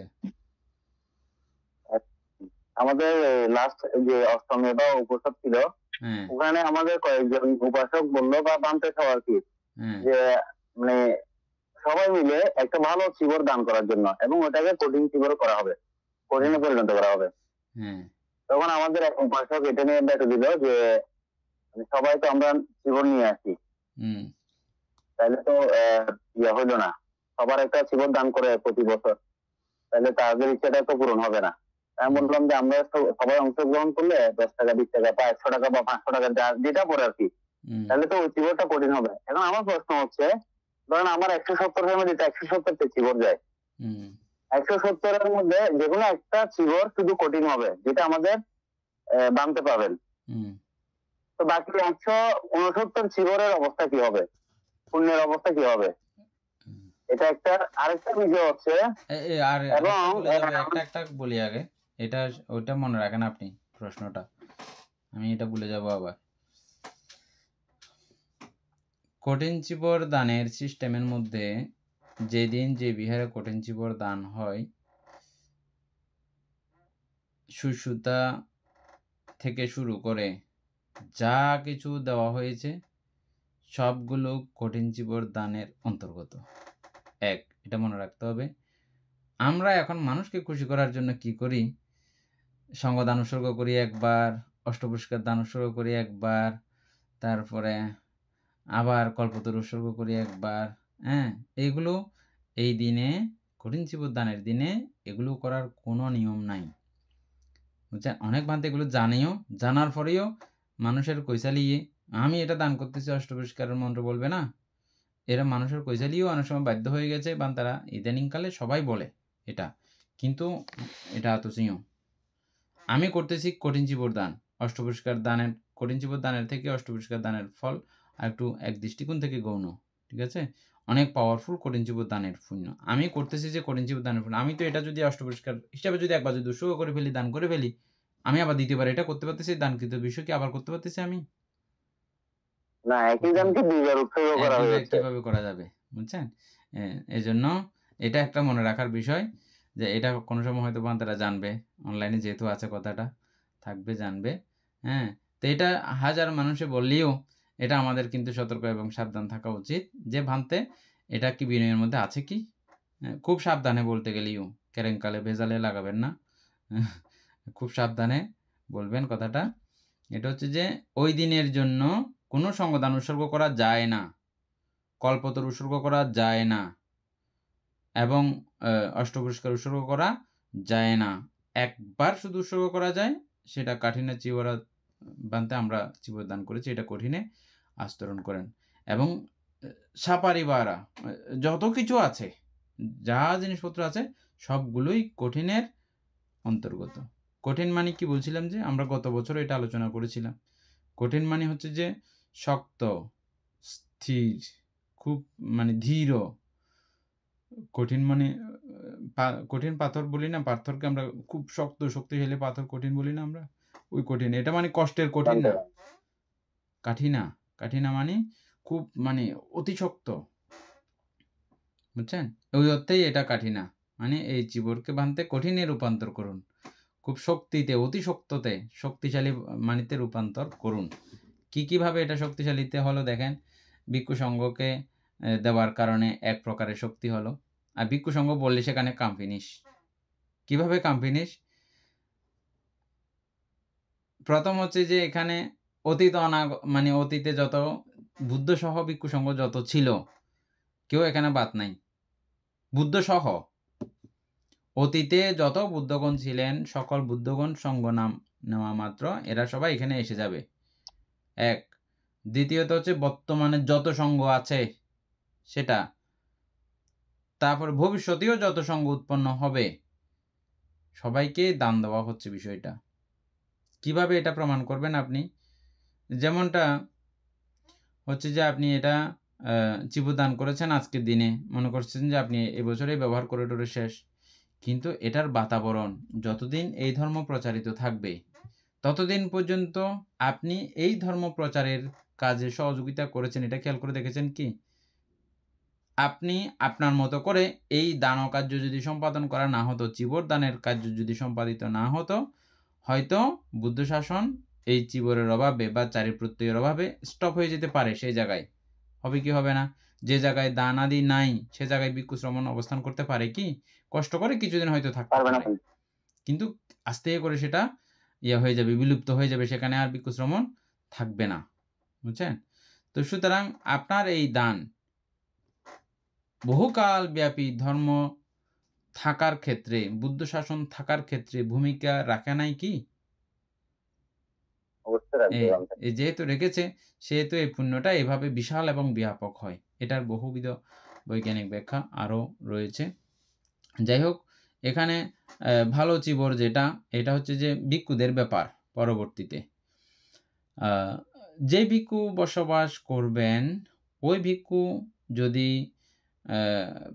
বলে ফেলেন, ওই ভিক্ষু যদি বলে ফেলেন আগে ভাগে যে আমাকে ওরকম একটা চিবর দিলে ভালো হয়, ওরকমটা আমি ব্যবহার করি, এটা দিলে ভালো হয়, তাহলে সর্বনাশ হয়ে গেছে। এগুলো তো বেশি গন্ডগোলের কথা, তারপরে বলে ফেলতেছি অনলাইনে। যাই হোক, তো ওইটা আর কঠিন চিবর হয় না, যদি পছন্দ করে ফেলে আগে থেকে কেউ, বুঝছেন? এটা আগে থেকে কোনোভাবেও পছন্দ করা যায় না, বুঝছেন? তারপরের কথা হচ্ছে যে ভিক্ষু সংঘ ওনাকে জিজ্ঞেস করবে না, এটা রুটিন হচ্ছে যে ভিক্ষু সংঘই ওনাকে এখান থেকে একটা কঠিন চিবর করে দেবে। তবে ভিক্ষু সংঘের একটা দায়িত্ব আছে যে সর্বোৎকৃষ্ট কাপড়টাই বেছে দিতে হয়, এটা ভিক্ষু সংঘের ডিউটি। হ্যাঁ, আচ্ছা গেল। তা ওটা নিয়ে উনি সন্তুষ্ট থাকতে হয়। অথবা অনেক সময় ভিক্ষুরা করে কি বা ভিক্ষু সংঘ করেন কি, তোমার যদি কোনো এখান থেকে পছন্দনীয় কাপড়, কালার কিছু থেকে থাকে তুমি নিতে পারো। আমরা তোমাকে অভয় দিলাম। তখন কিন্তু উনি নিতে পারেন। বুঝছেন? কিন্তু আগে থেকেই ইয়ে করা এটা সিস্টেম না। এখনকার দিনে আমরা আগে থেকে ইয়ে করার সুযোগ পাচ্ছি, কিন্তু অতীতে এরকম ছিল না। এটা সবাই মিলেমিশে দানের একটা কার্যক্রম তৈরি হয়েছে, দান দিয়েছে, এটা ইয়ে করেছে। কে ব্যবহার করবে এটাও সাংঘিকভাবেই নির্দিষ্ট হয়। এক বিহারে 50 জন, 100 জন, 200 জন থাকতো এবং এই 200-300 জনের থেকে কাকে কঠিন চিবর দেবে ওটা একটা সবাই মিলেমিশে একটা বিষয় তৈরি হয় ওখানে। বুঝছেন? আচ্ছা, এখন তো আমরা 1 জন বা 2 জন দেখতেছি, হিসাবে এগুলো তেমন কোনো জটিলতা নাই। তারপরে এই দিনের জন্য আরো নিয়ম আছে যে ভিক্ষু সংঘকেই সব জিনিসপত্র দান করা হয়েছে। কোনো একক বিহারাধ্যক্ষ ভান থেকে এগুলো দেওয়া হয় নাই। কিন্তু ওই দিন সাংঘিক একটা ডিউটি আছে, স্পেশাল ডিউটি, সেটা হচ্ছে যে ভিক্ষু সংঘ ওই দিনের সমস্ত জিনিসগুলো ওই বিহারে ভিক্ষু সংঘকে দিয়ে যেতে বাধ্য। সাংঘিকভাবে যার যার প্রয়োজনের শেষে নিয়ে যাবার কথা না, সাংঘিকভাবে পেয়েছে, যার যেটা প্রয়োজন সেটা নিয়ে যাবার কথা না, সংঘর জন্য পেয়েছে না, সংঘর জন্য যখন পেয়েছে যার যেটা প্রয়োজন সেটা সে নিয়ে যায়। এককভাবে এখন তো আমরা প্যাকেট আলাদা আলাদা করে যার যার প্যাকেট দিয়ে দিই। এটা প্যাকেট সিস্টেম তো একসময় ছিল না। সবগুলো জিনিসগুলো থাকতো, যার প্রয়োজন সত্যি সত্যি প্রয়োজন সে নিবে আর কি। লোভ করে বেশি করে নেওয়ার ওটা সিস্টেম নাই। তো এরকম করে নিয়ে যায়। কিন্তু কঠিন চিবর দানের বেলায় কিন্তু সমস্ত জিনিসগুলো এই বিহারের ভিক্ষু সংঘকে দিয়ে যেতে হয়। বিহারের ভিক্ষু সংঘ যদি ইচ্ছা করেন যে কি না আমরা সবাইকেই দেব, এগুলো সবাইকে ভাগযোগ করে দিয়ে দেব, এটা আলাদা বিষয়। আর যদি চান যে উনি না আমি এটা দেব না কাউকে, রাখতে পারেন। এটা কঠিন চিবর দানের ফল। এই বাড়তি জিনিসগুলো তখন তিনি চাইলে রাখতে পারেন। আচ্ছা, যাই হোক, একটা গেল প্রশ্ন এখানে। তাইলে আপনি আপনার উত্তরটা পেয়ে গেছেন। শুশ্রূষা দান করলে সেটাও সেম কঠিন চিবর দানের ফলেরই অন্তর্গত। আমি চাইলে বলতে এখানে আমার বাকি 169 কঠিন হলো বলতে, তাহলে বাকি 69টার ফল কি ওই কঠিন চিবর মানে যেটা কঠিন করা হয়েছে সেম ফল পাবে তো? সেম ফল। শুশ্রূষা দান করবে যে সেও সেম ফল। সেম মানে ওই ফল যে আপনার হইলেও, ফল পাবে। সেম ফল হইলেও, বুঝছেন, তারপরেও বস্তুগতভাবে কে কতটা দান করেছে ওটার উপরে নির্ভর করে আমার একটা চিত্ত তৈরি হয়েছে না, আমি কতটা ত্যাগ করেছি ওটার উপরে নির্ভর করে।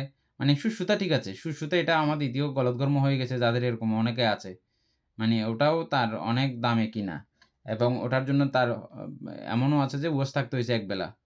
তাইলে ওটা কিন্তু পুরো উপোস থেকে দান করেছে যে, হ্যাঁ, এটা তার বস্তু ভেদে, চিত্ত ভেদে, শ্রদ্ধা ভেদে এটা নির্ভর করবে। বুঝছেন? মানে সবসময় অর্থ ভেদে নির্ভর করবে এমন না। ও 1 লক্ষ টাকা দান করেছে, তার ওরকম শ্রদ্ধা বোধ নাই। ওর অনেক সময় মানবোধে দিয়েছে, মানের কারণে দিয়েছে, তখন এটার ফলটা হওয়ার সময় ওরকম দুর্বল হয়ে যাবে। এগুলো আপনারা খুব ভালো করে চিত্ত পড়েছেন যখন, এগুলো বুঝে গেছেন। সবকিছু ঠিক আছে, ওই যে মানে ওই যে গ্যাং এর মধ্যে নিয়ে একটা কি দুইটা কাপড় নিয়ে মানে কঠিন করে যে এটা জানতে চাচ্ছিলাম। একটা শুধু কাপড় কঠিন করে অন্তর্বাসও করতে পারে, দোয়াজিকও করতে পারে, অথবা সাংঘাটিও করতে পারে, যে কোনো একটা। যেটা করবে সেটাকে 4 মাস ব্যাপী অতি যত্নে রক্ষা করতে হয়। এটা নির্দিষ্ট পরিমাণ। এখানে বলা হচ্ছে মানে এই কঠিন চিবরটাকে ওনার সন্তান সমতুল্য ভাবে যত্ন সহকারে ওনার রাখতে হবে। আচ্ছা, কোনো কারণে যদি এই চিবর উনি নষ্ট করেন কিংবা ছিঁড়ে যান কিংবা হারাবে না তো নিশ্চয় কোনো একটা কারণ হয়তো ছিঁড়ে যাবে বা এই ধরনের কোনো আঘাত প্রাপ্ত হবে, সেক্ষেত্রে কি আমাদের ভ্রান্তের কোনো সমস্যা হবে কিনা, বা যারা দান করলো তাদের কোনো সমস্যা হবে কিনা? এটা দাতাদের দান করার মুহূর্তে, কঠিনে আস্তরণ করার মুহূর্তে তারা ফলগুলো পেয়ে যাবে। ভিক্ষুরা ফল পাওয়ার ক্ষেত্রে আর যারা এই বিষয়টা জানবে না এদেরও কোনো সমস্যা নাই, কিন্তু যিনি লাভ করবেন উনি তো এটা প্রশ্নবিদ্ধ। বুঝছেন? ছিঁড়ে যাবে না এমন না, ছিঁড়তে পারে, ছিঁড়লে এটা 24 ঘন্টার মধ্যে আবার রিপেয়ার করতে হয়। এটা 24 ঘন্টার মধ্যে রিপেয়ার করে ফেলতে হবে। নির্দিষ্ট এই কান্না আঙ্গুল ঢুকে এরকম ছিদ্র এমনি ভিক্ষুদের চিবুরে হতে পারে না, নিয়ম নাই। মিনিমাম এটা না ঢুকলে ঠিক আছে, কিন্তু কান্না আঙ্গুল ঢুকে গেলে এর অপরাধ হয়। এরকম চিরা কাপড় ভান্তারা পরতে পারে না। আচ্ছা আচ্ছা এমনি পুরানো ব্যবহার করতে পারে, এটা সেটা এগুলো ঠিক আছে, বারবার সেলাই করা কাপড় ব্যবহার করতে পারবে, এগুলো ঠিক আছে, কিন্তু এমন ছিদ্র হতে পারবে না কাপড়ে যেটা দিয়ে আমার ছোট আঙ্গুল প্রবেশ করতে পারে। তাহলে মানে এটা বলার বা এটা জানার অন্যতম কারণ হচ্ছে আমরা তো সচরাচর বাজার থেকে যে চিবর গুলো নিই, হুম, চিবর গুলো আসলে আমাদের কাছে হুম,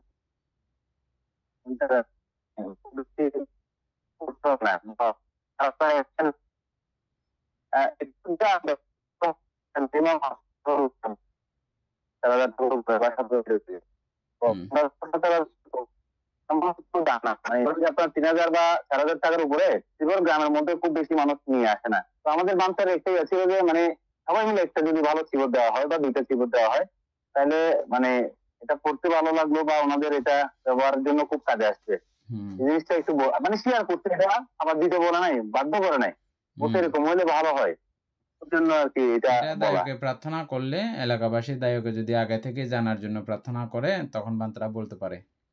তারপরে হ্যাঁ আরেকটা বিষয় বলে দিই, এই, আপনাদেরকে বললে বা গ্রামবাসীদেরকে বললে আবার ভিক্ষুর অপরাধ হয় না, এটাও আবার বলে দিই আবার, বুঝছেন? এটা মনে রাখবেন। আপনারা যেহেতু দায়ক, আপনারা যেহেতু ভান থেকে ফাঁক করে অবশ্যই। রেখেছেন, চোরের চারির প্রত্যয় দেবেন বলে স্বীকৃতি দিয়েছেন, এবং এটা হ্যাঁ আপনারা ফাঁক যে করেছেন, ওই ফাঁকের মধ্যে এটা কিন্তু সংযুক্ত থাকে এই কথাগুলো। ভান্তে আপনার সুখ অসুখ এটা সেটা যা কিছু খেতে ইচ্ছে করে এটা সেটা এগুলো আমাদেরকে জানাবেন। ফাঁকের অর্থ হচ্ছে সেটা। তো সুতরাং ভান্তে যদি এরকম কোনো কিছু চাইও, ওই দৃষ্টিকোণ থেকে আবার কিন্তু ভান্তের অপরাধও কিন্তু হয় না, বুঝছেন?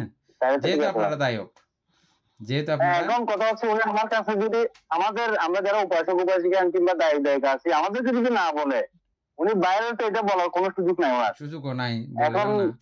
নাই। হ্যাঁ, তো সুতরাং আমি ২ টা কথাই বললাম। এদিক থেকে হলে এমন হয়, আবার ওদিক থেকে হলে এমনও হয়। ২ টা নিয়ে যাই হোক, এগুলো নিয়ে কেউ আম উত্ত্যক্ত করতে যাবেন না। কেন যাবেন না? না না না এটাও মানতে বলি। আমরা কেন ক্লিয়ার যাবেন না? বিষয়টা না, কিভাবে এটা করলে না ভালো যাওয়ার হয় পেছনে আরেকটা কারণ এটাই। আছে। এটা বলে দিই। বুঝছেন? কেন যাবেন না? না যাবার পেছনে কারণ হচ্ছে যে, আমরা আকাশ থেকে উড়ে, উড়ে ঝুরে, ঝুরে পড়ি নাই। আমরা আপনাদের সন্তান। আপনাদের পরিবেশ থেকেই আমাদের উৎপত্তি। হ্যাঁ? এবং এটা মাথায় রাখতে হবে যে, দীর্ঘ সময় ধরে আমাদের বাংলা ভাষায় আমাদের ত্রিপিটক ছিল না। কয়েকটা বইকে ভিত্তি করে আমাদের মহান গুরুবৃন্দ, যারা জীবন আত্মত্যাগ করেছেন, পুরো সারা জীবন বুদ্ধ করে কাটিয়ে দিয়েছেন। কোনো কিছু না দেখার পরেও ভালো করে, না জানার পরেও, ওহো! তাদের কাছে কেমন নমস্য থাকা উচিত আপনি চিন্তা করবেন। শুধুমাত্র কয়েকটা বই, আমাদের স্বধর্ম রত্নচৈত্য, আম এ রত্নাকর, এই জাতীয় কয়েকটা বই, এখনো আছে বইগুলো, বুঝছেন? ওইগুলোই ছিল যে একসময় আমাদের গুরুভান্তেদের মানে ভিত। যারা একটু শ্রীলঙ্কা গেছে, থাইল্যান্ড গেছে, বার্মা গেছে, যাদের সুযোগ হয়েছে, এগুলো তো অনেক মানে অনেক সমৃদ্ধ তৎকালীন ভান্তে যারা গিয়েছেন আরকি শিক্ষা করার জন্য। ওরা ওখান থেকে দেখে শিখে যা এসছেন। তাও এখানে এসে যে সরাসরি ঐরকম ওই শিক্ষাগুলো পুরোপুরি এখানে করে ফেলবে ওরকম পর্যায়েও না। ওইভাবে আমাদের কাছে বিষয়টা এসছে। ত্রিপিটক আমাদের বাংলায় এভাবে হয়নি। হয়েছে ইদানিংকালে। বুঝছেন? তো সুতরাং যেটা আছে, যেটা পাচ্ছি, এটা মহান এবং মহীয়ান করে আমাদের মাথায় ধারণ করে রাখতে হবে। বুঝছেন? তো বাকিটা ঠিক হওয়ার জন্য কি করতে হবে? আমাদের সন্তানাদিকে এখন থেকে ধর্ম শিক্ষা দেওয়া। মানে আমরা যদি চাই যে কোনো সময় আমাদের সদ্ধর্ম শাসন আরো উন্নত হোক, আরো শ্রীবৃদ্ধ হোক, আরো নান্দনিক হোক, তাহলে আমাদের কি রকম করণীয় আছে? আমাদের করণীয় আছে যে কি, ছোটবেলা থেকে তাদেরকে ধর্ম শিক্ষা দেওয়া। দিয়ে তাদেরকে তৈরি করা। প্রাতিষ্ঠানিক শিক্ষা থাকবে। সেই সঙ্গে এই ধর্মীয় শিক্ষাগুলোও তাদেরকে দিতে হবে। এখান থেকে কেউ যদি প্রব্রজিত হয়, আপনাদের এই শিক্ষাকৃত ব্যবস্থার মধ্য দিয়ে কেউ যদি পরবর্তীতে প্রব্রজিত হয়, তখন তারা হবে অনন্য। বুঝছেন? তারা এই জাতীয় সমস্ত কারিকুলামগুলো দেখবে, শিখবে, পালন করবে। বুঝছেন? আর এখন যেভাবে আছে সেই জায়গাতেও যদি আমরা করতে শুরু করি, তাহলে যেটা আছে সেটাও থাকবে না। তাহলে কি হবে? একেবারে ধ্বংস। বুঝছেন? সেজন্য আমরা অনেক সময় এগুলো নিয়ে, না এরকম লেখা আছে আপনি এরকম পালন না করে এরকম করতেছেন যে, এগুলো নিয়ে ঠেলাঠেলি মুচলামুচলি শুরু করে দিই। বান্ধব দৌড় তোর এটা থাকতে না কই না বান্ধব যাইব কই দি। এভাবে ও গিয়ে আরো বহুত বান্ধবকে বলবে এই গ্রামের মধ্যে এরকম এরকম কেরেঙ্কার। হ্যাঁ, তখন আপনাদের কি হবে? ভানতেই পাইছেন না। বুঝছেন? যেভাবে টুকটাক করে ধর্ম চলছিল সেটাও আর চলবে না। এই মহা সমস্যার কারণ তৈরি হয়ে যাবে। আর আপনিও সেটা কি করতে পারলেন না। আর গ্রামের মধ্যে একটা ধর্ম প্রচার আপনিও আপনার দ্বারাও সেটা সম্ভব হচ্ছে না। তাহলে বিশাল একটা অবক্ষয় করলেন না গ্রামের? আপনার এই বেতাল্য কথার কারণে? সেজন্য যেভাবে চলছে সেভাবে চলুক। আর বাকিটা পুরোপুরি ঠিক করতে হলে যেকোনোভাবে ভান থেকে নিয়ে আপনি শিক্ষার একটা ব্যবস্থা করেন এবং আপনার সন্তানাদিকে মূলত আপনি শিখেন একটু আপনার সন্তানাদিকে এটা এভাবে গড়ে তোলে। তাহলে দেখবেন অদূর ভবিষ্যতে 20, 30, 50 বছর পরে সুন্দর একটা সমাজ ব্যবস্থা আমরা পাবো। না হলে এটা সম্ভব না। তারপরে এরপরে আরেকটা যেন কি বলতে চাইছিলেন? একটা প্রশ্নের হলো যে এখানে ওটা চলে আসছে বন্ধু যে এখানে বলা হচ্ছে যে এই চিবর যিনি লাভ করবেন তিনি অবশ্যই এই চিবরকে তার সন্তান সমতুল্য ভাবে রাখতে হবে। এটা বলে ফেলছেন আপনি। আচ্ছা, এটা একটু অতি হয়ে গেছে সন্তান তুল্য। মানে অতি যত্নে রক্ষা করতে হয়, যেটা বিশেষ করে ভোরবেলা অরুণোদয় করা যায় না এটাকে ছাড়া। অরুণোদয় বলতে লোম দেখা যায় সূর্যের আলোতে যখন, এরকম একটা সময়কে অরুণোদয় বলা হয়। ওই সময়টা এটা অবশ্যই হস্তপাশে থাকতে হবে। হস্তপাশে মানে 2.5 হাতের মধ্যে, 1.5 হাতের মধ্যে, 1.5 হাতের জায়গাকে হস্তপাশ বলা হয়। বুঝছেন? তো এটা অনেক সময় ওই সময়ে বাথরুমে যাওয়ার সময় ওটা কাঁধে নিয়ে যেতে হয়। বুঝছেন? এটাকে বলা হয় হস্তপাশ। 1.5 হাত দূরে রাখা যাবে না, এটাই। 1.5 হাতের দূরে রাখা যায় না, এটা 1.5 হাতের দূরে রাখা যাবে না ওই সময়ে। এটা একটা নির্দিষ্ট একটা বাইন্ডিংতার নিয়ম, সরাসরি বিনয় আর কি, আইন ওভাবে করা হয়েছে, ওটা মানতে হয় সবাইকে। এবং ওটা যে মানতে পারে, আরও কিছু নিয়ম কারণ অনেক আছে, এগুলো সবগুলো যিনি মানতে পারবেন, দক্ষ, যোগ্য, বিনয়, অত্যন্ত গারবী, ওকেই সিলেক্ট করা হয়, ওকেই দেওয়া হয় এটা। বুঝছেন? আচ্ছা আচ্ছা, যাই হোক, কঠিন চিবর দান করলে ছেলে থেকে মেয়ে থেকে ছেলে হওয়া যায়, এমন গল্প আপনারা কেউ শুনেছেন নাকি? বা এটা নিয়ে কোনো রকমের বিতর্ক বিভ্রান্ত আপনাদের এলাকায় বা কেউ? না, এটা শুনেছি জানতে। কিন্তু এখানে আরেকটা, আমরা তো আপনার বা আপনার এখন একনিষ্ঠ সেবক বললে ভুল হবে না। আমরা যারা আছি বাংলাদেশে আর যারা ফ্রান্সে আছে, আমাকে জানতে শিবদানের আগে আমাকে একটা প্রস্তাব দিচ্ছিল। আমি আসলে মানে ব্যস্ততার কারণে এটা আর ক্লাসও করতে পারি না, বলা হয় নাই। আমরা একটা শিবর পাঠানোর চেষ্টা করছি আর কি জানতে, মানে শিবর আপনাকে দান করার জন্য। আচ্ছা, এখন আমরা কি ওখান থেকে কিনে দান করব নাকি বাংলাদেশ থেকে পাঠানোর কোনো ব্যবস্থা আছে? আচ্ছা, এটা পরে হবে, এটা এখন না। কি একটা জানি আমি বলতে চাইছিলাম, যে ইয়ার কথা, চিবর দানের দান করলে মেয়ে থেকে ছেলে হওয়া যায়। আচ্ছা, হ্যাঁ, এটা নিয়ে আমাদের এখানে একটু ব্যতিক্রম চলছে, কারো ব্যতিক্রম প্রশ্ন। মানে এটা আমাদের আগে অনেকবার শুনেছি আমরা, আমাদের গুরুভান্তারা এভাবে বলতেন। হ্যাঁ, তো এই কথাকে কেন্দ্র করে মানে অনেক বিষয়টা জটিল হয়ে গেছে। হয়তো ভিডিওটা তারাও হয়তো দেখতে পারেন, সেজন্য আমি কথাগুলো বলছি। অনুষ্ঠানে অনেক সময় ব্যতিক্রম কথা বলি না, মানে আমি কথাগুলো বলতে গিয়ে তখন চিন্তা করি এটা বললেই এরকম করে কেরেঙ্কাল হয়ে যাবে। এভাবে করতে আমি বহু অনুষ্ঠানে মূল কথা আমি না বলে অন্য উল্টাপাল্টা করে টরে চলে আসছি, মূল কথা বলি না, কেরেঙ্কাল লেগে যাবে যে, সেজন্য। যাই হোক, এগুলো শান্তভাবে এখানে এই লাইভ থেকে যদি কেউ শুনতে পারবে। কঠিন চিবর দানের ফল অতি মহৎ এবং সুমহান। এটার শক্তি অত্যন্ত বেশি, যেটা আপনারা বুঝতে পারতেছেন। বহুবিধ কারণে এটা অত্যন্ত শক্তিশালী হয়। এরকম দান করার পরে কেউ যদি প্রার্থনা করে, আমার নারী জীবন ভালো লাগতেছে না, আমি পুরুষ হয়ে জন্মগ্রহণ করতে চাই ভবিষ্যতে, কেউ যদি এই দানের ফলে এরকম যদি প্রার্থনা করে, তাহলে এই প্রার্থনার ফলশ্রুতি হতেও পারে, হওয়া সম্ভব। শুধু কঠিন চিবর দান বলে কথা নয়, এটা সঙ্গদান করেও পারেন আপনি এরকম প্রার্থনা করতে, বা চিবর দান করেও পারেন, অষ্টপুরস্কার দান করেও পারেন, যে কোনো কিছু করে এরকম করে যার যেটা পছন্দ না ওটা সে পরিবর্তন করে নিতে পারে। আর যদি বলে যে না আমার মেয়ে জীবন খারাপ, কি মেয়ে কি অরহত হতে পারে না? হ্যাঁ, মেয়েও অরহত হতে পারে, সবকিছু পারে। ঠিক আছে, একটা বানতে এরকম করে দেখা দিছিল কি মানে পুরুষ হইতে হবে কেন? একটা শিবদান তো পুরুষ হইতে হবে না। আমরা মেয়েরা কি বুদ্ধের মা হতে পারে না? হ্যাঁ মেয়েরা কি অর্হত হতে পারে না? এই জন্য তো একটা মানে দিছিল। তো মেয়েদের সবকিছু ঠিক আছে, তারপরও আমরা প্রতিসংখ্যান ভাবে দেখি ছেলেদের তুলনায় মেয়েদের জীবন একটু কষ্টের আছে। এটা যতই পুরুষ শাসিত বা নারী শাসিত সমাজ হোক না কেন, যদিও বা বলি যে আমরা নারী শাসিত সমাজের মধ্যে নারীরা প্রধান বললেও ওখানেও একদম ওখানে রন্ধে রন্ধে আমি প্রবেশ করে দেখেছি, ওখানেও তাদের অপূর্ণতার ব্যাপার রয়েছে। এটা থাকবে, এটা বুদ্ধ স্বীকার করেছেন, আমরা পিটকেও এটা দেখতে পাচ্ছি। সেটা তো আছেও আছে। সেটা ছাড়াও দুইটা সময়ে অত্যন্ত কষ্টদায়ক একটা ব্যাপার আছে, যেটা ছেলেদের সেরকম হয় না, নাই।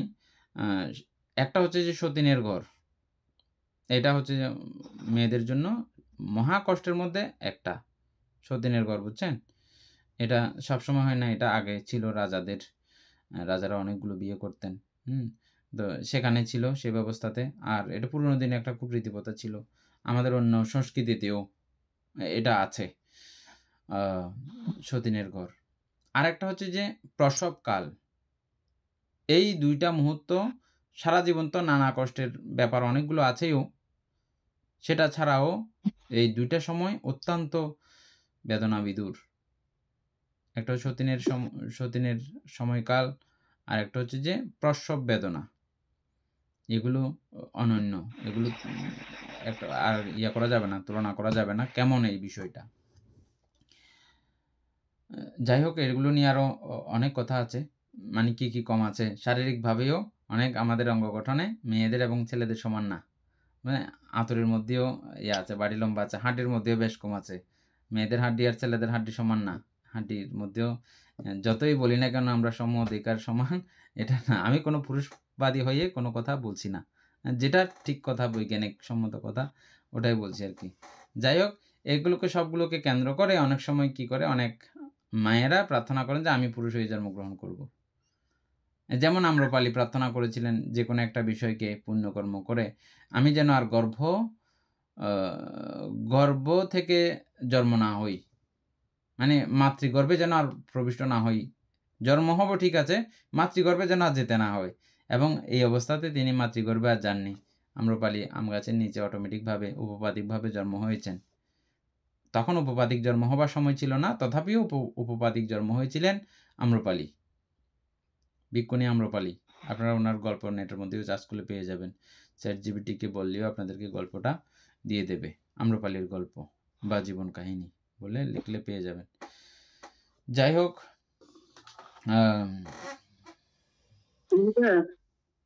আমার একটা ছোট্ট করে বিশেষ আমার আছে। হ্যাঁ, গতকালকে শোনা যাচ্ছে বলতে, হ্যাঁ, গতকালকে আমরা একটা চিবরদানে গেছিলাম, হ্যাঁ, আমাদের পার্শ্ববর্তী তঞ্চঙ্গাপাড়া। ওখানে সকালবেলা এবং বিকেলবেলা এই দুই বেলাতেও পঞ্চশীল প্রার্থনা করার জন্য দিছে একজন বয়স্ক ভদ্রলোক। উনি নাকি ওই মন্দিরের এই নকশা তৈরি করছে। উনি ওই যে উসিলা বান্তা আছে না বানতে, ওনার ওই সরি ও পায়া সাক্কা বান্তা আছে, ওনার ওই শিষ্য।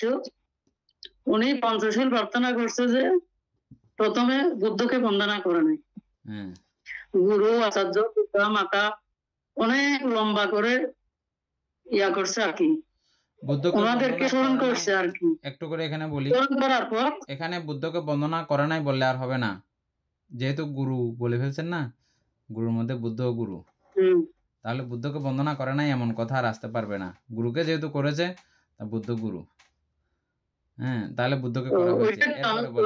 এরপরে বলেন, তারপরে ভিক্ষু বন্দনা করছে, তারপরে পঞ্চশীল প্রার্থনা করছে। এবং বুদ্ধাং খন্ডামি ধর্মমত, আমরা তো সচরাচর প্রথমে বুদ্ধকে বন্দনা করি, কিন্তু এটা করে নেই, সেজন্য আমি একটু কনফিউজ আর কি। এটা এক এক দেশের এক এক রীতি প্রথা। যেমন আমাদের শ্রীলঙ্কান বিহারে আমি যে আছি এখন বর্তমানে, ওখানে শিল গ্রহণের পদ্ধতি আলাদা। আমরা যেগুলো অনেকগুলো সুন্দর করি, তবে আমাদেরটা সুন্দর। আমরা যেভাবে এখন বর্তমানে প্রচলিত আছে আমাদেরটা সুন্দর। এর থেকেও কেউ যদি আরো সুন্দর করে সাজিয়ে এটাকে বানাইতে চায়, কোনো অসুবিধা নেই, বুঝছেন। এটা মূল ঘটনা কি, মূল বিষয়টা হচ্ছে যে এটা মনে রাখবেন, মানে মূল বিষয়টা আমি কি করতে চাচ্ছি। আমি ত্রিশরণ গ্রহণ করতেছি, বুদ্ধ ধর্ম সঙ্গে শরণ গ্রহণ করতেছি, এবং সেই সঙ্গে আমি পঞ্চশীল অধিষ্ঠান করতেছি। আরেকটা কথা, এটা তো জীবনে একবার নেওয়ার বিষয়, বুঝছেন। আর আমরা এটাকে আনুষ্ঠানিক একটা রূপ দিয়ে ফেলছি, অনুষ্ঠান করলে এটা আগে নেওয়া। হ্যাঁ, এটা এখন আমরা আনুষ্ঠানিকতা করি, যে আন্তরিকভাবে কেউ আমরা বুদ্ধ ধর্ম সঙ্গে শরণ গ্রহণ করছি না। হ্যাঁ, এবং শিল গ্রহণও এটাও আনুষ্ঠানিকতা। এটা ওখান থেকে বাইর হলে মাত্র যে আমরা আর কেউ এটার দিকে কোনো স্মরণ নাই। এটা এই দৃষ্টিকোণ থেকে এটা এরকম। আবার আরেক দৃষ্টিকোণ থেকে এটাও বলবো যে আমি যে 10 মিনিট যে ওখানে বসা ছিলাম, 20 মিনিট, আধা ঘন্টা, 1 ঘন্টা যেটা বসা ছিলাম, ওই সময়ও অন্তত আমার ছিল, ওটাও খারাপ না, ওটাও শূন্য। পুরো টাইমের জন্য আমি পারতেছি না, করতেছি না। তবে ওই যে 10 মিনিটের জন্য যে বুদ্ধের শরণ নিয়েছেন, ওটাও খারাপ না। যেভাবেই নিক না কেন, তার শ্রদ্ধা, ভক্তি, ভালোবাসা উৎপন্ন হইলে খারাপ না, হোক যেভাবে হোক, সে বুদ্ধের শরণাগত হয়েছে। খারাপ কখন? যখন সে হত্যা করতে যাবে, হত্যাতে সম্মতি দেবে, এটা খারাপ। যখন সে চুরি করবে, চুরিতে সম্মতি দেবে, এটা খারাপ। যখন সে ব্যভিচার করবে, ব্যভিচারে সম্মতি দেবে, এটা খারাপ। যখন সে মিথ্যা বলবে, মিথ্যাতে সম্মতি দিবে, এটা খারাপ। যখন সে সুরাজাতীয় মাদকদ্রব্য সেবন করবে, অন্যকেও সাপোর্ট সমর্থন দেবে, এটা খারাপ। এটা ছাড়া আরগুলো ভালো। এই 5টা ছাড়া আরগুলো যেভাবে করুক না কেন, এক একজনে এক একভাবে মানুষকে কনভিন্স করতে পারলে, যে যেভাবে কনভিন্স করতে পারে আর কি, বুঝছেন। তার আমাদের মতো এত লম্বা কাহিনী করে বোঝানোর বা বুঝার সময়, এটা আপনাদের কয়েকজনের আছে যে না সবাই কি এরকম করে বোঝার জন্য বসে থাকছে, এখানে পারতেছে বসে থাকার জন্য। এই যে আপনাদের এই বিষয়গুলো বোঝার জন্য কত বছরকে বছর আপনারা চেষ্টা করে চলেছেন, না সবাই তো এটা পারবে না। এটা পারমে হেতু পুণ্য, হ্যাঁ, এবং আপনাদের সঙ্গে আমার একটা কর্মসংযোগ আছে বলে, ছিল বলে এটা আমরা পারতেছি, যে বুঝছেন। এটা আমাদের সঙ্গে আপনাদের সঙ্গে না থাকলে এটাও কিন্তু হতো না। সবকিছু মিলেমিশে এটা এইভাবে তৈরি হয়েছে বলেই আমরা এটা পারতেছি। যাই হোক, সদ্ধর্মপ্রাণ প্রিয় উপাসক উপাসিকা বৃন্দ, কঠিন চিবুর সম্পর্কে, এটা যেহেতু কঠিন চিবুরের মাস, আরও যদি কোনো প্রশ্ন আদি থাকে কালকেও জিজ্ঞেস করতে পারবেন। তবে মূল ঘটনা হচ্ছে যে আমাদের ক্লাসের দিকে একটু গুরুত্ব দিতে হবে। অত্যন্ত গুরুত্বপূর্ণ জায়গার মধ্যে আমরা আছি ক্লাসের মধ্যে, তো সেটাও যেন খুব দ্রুত চলে এটা। আর আমিও ক্রমান্বয়ে খুব ব্যস্ত হচ্ছি। আর যেদিন যেদিন আমি সময় পাচ্ছি, এদিন আপনাদেরকে আপনাদের যদি বিশেষ কোনো কাজ না থাকে, অবশ্যই আপনারা করবেন, মানে এটাতে অংশগ্রহণ করে করবেন, মানে সংযুক্ত হতে চেষ্টা করবেন। আর যারা ক্লাসে রানিং আছেন, তারা ইউটিউব থেকে দেখলেও আমি মনে করি যে বুঝে যাবেন। মনোযোগ দিয়ে দেখতে হবে, 2-3 বার দেখতে হবে, বুঝে যাবেন ক্লাসে কি চলেছিল। একদিনের ক্লাস মিস করলেও এর পরের দিন ক্লাস বুঝতে অনেক কষ্ট। একদিনের ক্লাস মিস করাও, মানে আমি দেখেছি, আমি চিন্তা করেছি, বুঝছেন। এটা অনেক বুঝতে কষ্ট হয়ে যায়। সেজন্য আপনারা ধারাবাহিকভাবে যে কোনো প্রকারে ক্লাসগুলো দেখার চেষ্টা করবেন। সদ্ধর্মপ্রাণ প্রিয় উপাসক উপাসিকা বৃন্দ, আমি অতীব আনন্দিত, আপ্লুত। আপনাদের মতো এরকম উপাসক উপাসিকা, ধর্ম সহায়তাকারী, ধর্মে সাহায্যকারী, ধর্ম বোঝার জন্য সাহায্যকারী, প্রক্ষান্তরে আপনারা ধর্ম দানকারী ব্যক্তিত্বও বটে। আপনাদেরকে পড়াতে গিয়ে, পড়তে গিয়ে, আপনাদের সঙ্গে একসঙ্গে পড়তে গিয়ে আমার অনেক বিষয়, খুব ছোট ছোট বিষয় বিশাল এবং ব্যাপক করে বোঝা হচ্ছে, চেনা হচ্ছে। এখানে আপনাদের দান রয়েছে, অবদান রয়েছে, আপনাদের এটা সময় দান, আপনাদের এটা ধর্মদানেরই প্রক্ষান্তর আমি মনে করি এটা, বুঝছেন। ধর্মদান সকল দানকে জয় করে। আপনাদের ব্যক্তিগতভাবে পূর্ণত হচ্ছে এবং আমার হচ্ছে, আমাকে এই বিষয়টা দিতে গিয়ে আপনারা যে কত মহান এবং মহিয়ান কাজ করতেছেন, এটা কিন্তু ভাবলে আরেকটা মহান আশ্চর্য ব্যাপার। আমি যতদিন বেঁচে থাকবো, সুস্থ থাকবো, যদি থাকি, বেঁচে থাকি, সুস্থ থাকি, তাহলে আমার কাছে যারাই আসবে, হ্যাঁ, আমি এত রসালো কথা জানি, ভালো কথা জানি, এটা কি আমি বলবো না? অবশ্যই বলবো। বলতে যে শুনবে এরকম কথা, একটু হলেও তার হৃদজগতের কার্যক্রম পরিবর্তন হয়ে যাবে। মনোজগতের কার্যক্রম পরিবর্তন হয়ে যাবে। পরিশুদ্ধ হয়ে যাওয়ার মতো সম্ভাবনাও ঘটবে এবং কি মার্গ লাভ করার ব্যাপারও ঘটে যেতে পারে। সুতরাং যদি ঘটে, এতে আপনাদের সমর্থন, আপনাদের এই ত্যাগ, আপনাদের এই প্রতিদিনের ক্লাসের অংশগ্রহণ সবগুলো কি সংযুক্ত নয় কি? অবশ্যই সেখানে সংযুক্ত রয়েছে। এগুলো সবগুলো স্মরণ করে এই পুণ্যের কথাগুলো আপনারা ভাববেন। কি যে মহান পুণ্য আপনারা করতেছেন। তাই সকল পুণ্য রাশি আমাদের একত্রিত করে অনন্ত চক্রালবাসী সত্যগণকে দান করছি, গুরুভান্তিদিওকে দান করছি, মাতা-পিতাগণকে দান করছি। এবং এই পুণ্যের কাছে আমরা প্রত্যেকে প্রার্থনা করব নির্বাণ লাভ, অবধি অসৎ ব্যক্তি, মূর্খ ব্যক্তি, পাপমিত্রের সংসর্গ লাভ না করে সদা সর্বদা জ্ঞানোদশী কল্যাণ মিত্রের সান্নিধ্যে সংসর্গ লাভ করতে সক্ষম হই। এইরূপ সাধু সংকল্প পোষণ করে আজকের মতো ক্লাস এখানেই সমাপ্ত করছি। সাধু সাধু সাধু। আমি ভান্তি